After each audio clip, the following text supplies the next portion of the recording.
Nessa aula, nós vamos estudar o verbo to be no passado, ou seja, o verbo to be in the past tense. Mas antes de começarmos, é bom lembrar que aqui no canal já existe uma aula sobre o verbo to be no presente. E caso você queira revisar essa aula, o link está na descrição do vídeo. Mas agora, voltando ao tema dessa aula, devemos lembrar que o verbo to be representa os verbos ser e estar. Mas neste caso, no caso dessa aula, eles estão no passado porque estamos estudando o verbo to be in the past, ou seja, o verbo to be no passado. E para se falar o verbo to be no passado, basta usarmos as palavras was e were. A palavra was irá sempre combinar com os pronomes I, he, she e it. E a palavra were será sempre usada junto com os pronomes you, we e they. Agora veremos alguns exemplos de frases que fazem uso do verbo to be no passado. Então nós temos I was a student back then. Eu era ou eu fui um aluno naquela época. E nós também temos a frase They were the best soccer players in the competition, que significa eles foram os melhores jogadores da competição.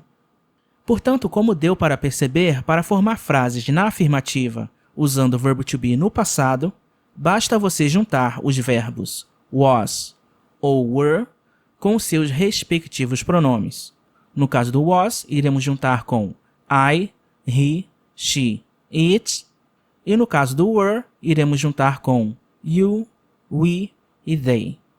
Para se formar frases negativas, a lógica é a mesma, mas nós devemos adicionar o not após os verbos. Portanto, os nossos exemplos ficariam assim.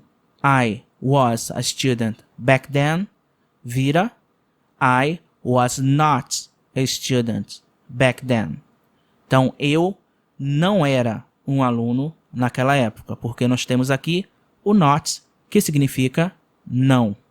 Já a frase They were the best soccer players in the competition, na negativa, vira They were not the best soccer players in the competition. Eles não eram ou não foram os melhores jogadores da competição. Lembrando que o not significa não. Então, quando você adicionar o not na frase, você estará adicionando a palavra não na frase. É possível também abreviar a negativa. Então, somando o was com not, temos wasn't. E somando o were com not, temos weren't. Dentro das frases, eles ficariam assim.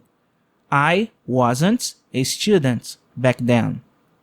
They weren't the best soccer players in the competition. E as frases continuam na negativa, sendo que em um formato menor, em um formato abreviado. E por fim, nós temos a interrogativa, que é o formato de perguntas. E para se fazer perguntas, basta posicionarmos o was ou were na frente das frases. Então, os nossos exemplos ficariam Was I a student back then? E também Were they the best soccer players in the competition? Então, realmente não muda muita coisa. Basta você pegar o was ou were e passar para a frente da frase e você terá uma pergunta. É claro, não esquecendo de colocar a interrogação no final da frase. E esse foi o assunto verbo to be in the past. Então, até a próxima aula.